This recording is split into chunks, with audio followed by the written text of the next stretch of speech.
Hello everyone, and welcome back to Top 10 Nerd, and I bet you're all wondering, who the hell is this guy? He's not Sasha. I demand Kelly. Where's Johnny? Well, they're currently busy writing tons of other nerdy lists for you guys, so it falls to me, Dylan Lamoshik, lowly editor, here at Top 10 Nerd to bring you the Top 10 X-Men Too Strong for the MCU, Part 2. I'm not gonna lie, Part 1 of this list was pretty good, but it didn't include the best X-Men possible, so I'm here to rectify that mistake. Before we get into this video, I want to let you guys know all about the brand new channel that we have called Tier List. This is where we rank anything and everything and put them into tiers for your viewing pleasure. After you're done here, be sure to check out Tier List for all your ranking needs. Okay, now that that's out of the way, let's get into this list.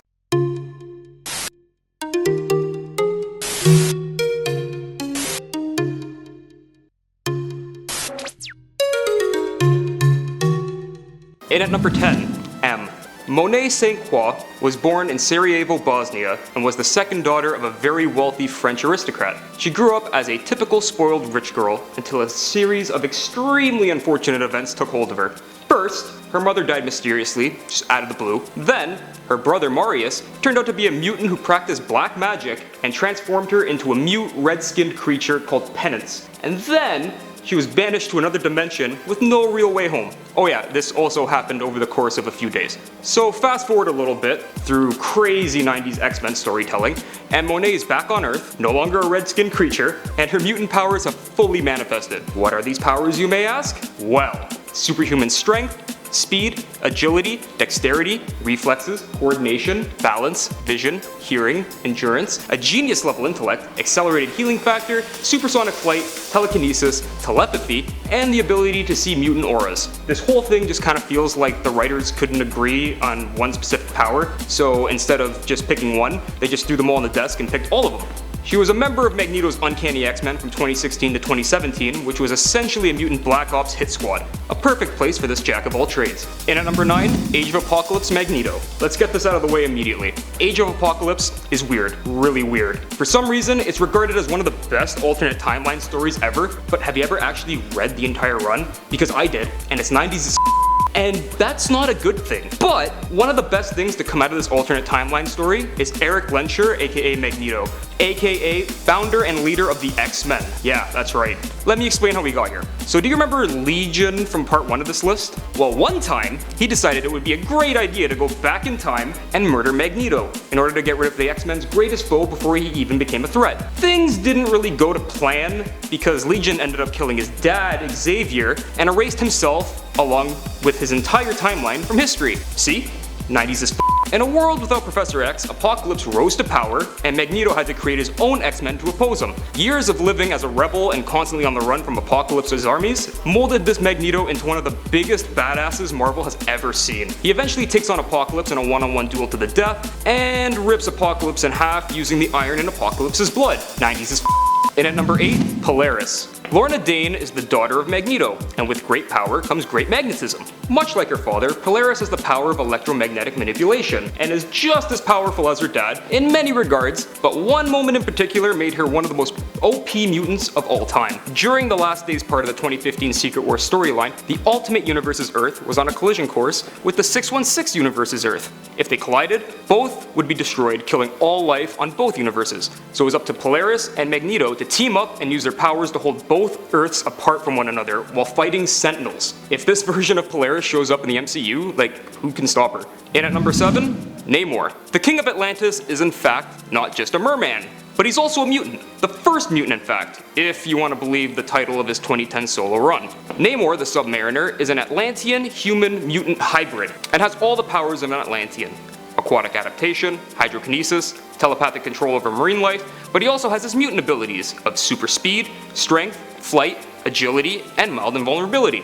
And the cherry on top, his lifespan is far longer than that of regular humans, and has been in the prime of his life for like the last 100 years or so. With all these things combined, Namor has been a force to be reckoned with in Marvel Comics since his inception, and has gone toe to toe with some of Marvel's biggest villains, and lived to tell the tale. There was also that one time where he joined Thanos' cabal, murdered countless heroes from alternate Earths with his bare hands, but he doesn't really like to talk about that. In at 6, Ava Bell. Ava Bell, aka Tempest, was one of Cyclops' X-Men revolutionaries during a time in comics where nobody really knew what they wanted to do with the X-Men. Was Cyclops a good guy? Was he the new Magneto? Nobody knew. It was weird, but what wasn't weird was how awesome Tempest was. Tempest is able to manipulate time within bubbles. She could just make them out of thin air.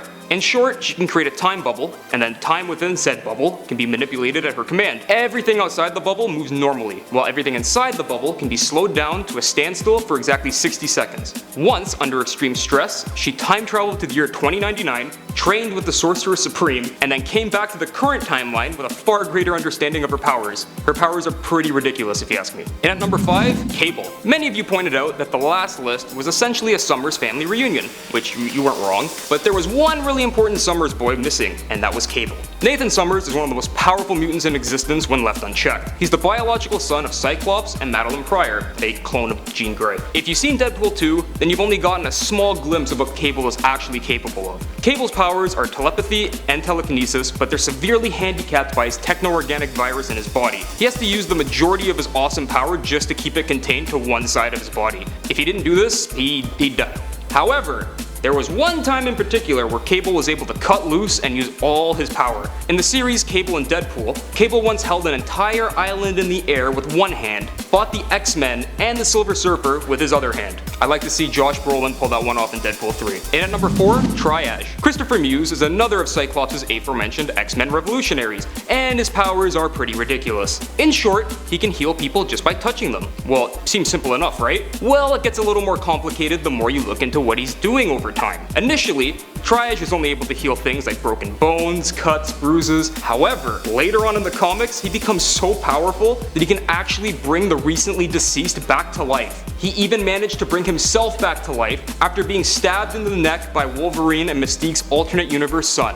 Yeah, that was a thing that happened. And at number 3, Matthew Malloy. This guy had a very brief appearance in the comics, but oh, what an appearance. Matthew Malloy witnessed the death of his wife during the Skrull invasion of Earth, and was left horribly traumatized by the event, as anyone would. Years later, he met up with his former sister-in-law, and this reminder of his former life was the breaking point for his psyche. His mutant powers emerged and vaporized everything around him, including said former sister-in-law. S.H.I.E.L.D. shows up to detain him, he blows up S.H.I.E.L.D. X-Men shows up to talk him down, they get blown up, and Matthew rewrites the laws of physics and reassembles himself. When he goes to the X-Mansion to ask for help, he accidentally kills more X-Men. The only way they were able to stop this guy was by going back in time and preventing his parents from ever meeting. If that's not powerful, I don't know what is. And at number 2, Colossus Juggernaut. Okay, I know what you're thinking. How can Colossus Juggernaut be higher on this list than Matthew Malloy, a man who can literally bend space and time to his will? Well, in short, it's my list, and I want to talk about Colossus Juggernaut at number 2. Let me know down in the comments if you've ever used your own great power to manipulate things to your own benefit. Anyways, Peter Rasputin is a giant, metal Russian man who punches things until they stop moving. The Juggernaut is an unstoppable avatar of the interdimensional demon Sidorak, a giant mammoth of a man who cannot be stopped once he starts building momentum. What happens when you combine these two things together? You get Colossus Juggernaut, one of the coolest amalgams ever created by Marvel. Oh yeah, and he's canon. Suck it, Iron Hammer. Anyways, this guy's power level far exceeds that of 9,000, and he once fought against the previous Juggernaut, Cain Marko, after having his skull split in half. Metal.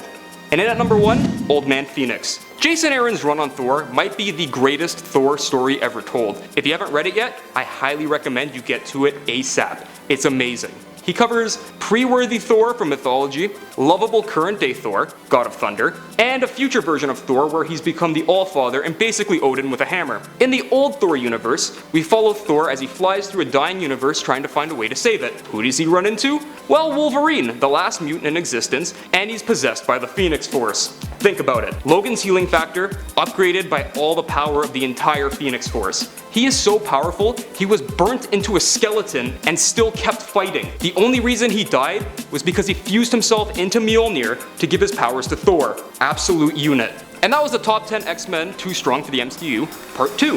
If you like this video and want to see a part 3, let me know down in the comments below, and it'll take me a little time to script because every other X-Men to this point isn't worthy of the title Too Strong. Be sure to like, comment, and subscribe for even more nerdy lists just like this one. Until next time, I've been Dylan Lemoshik, the superior host here on Top 10 Nerd, and I'll see you guys next time.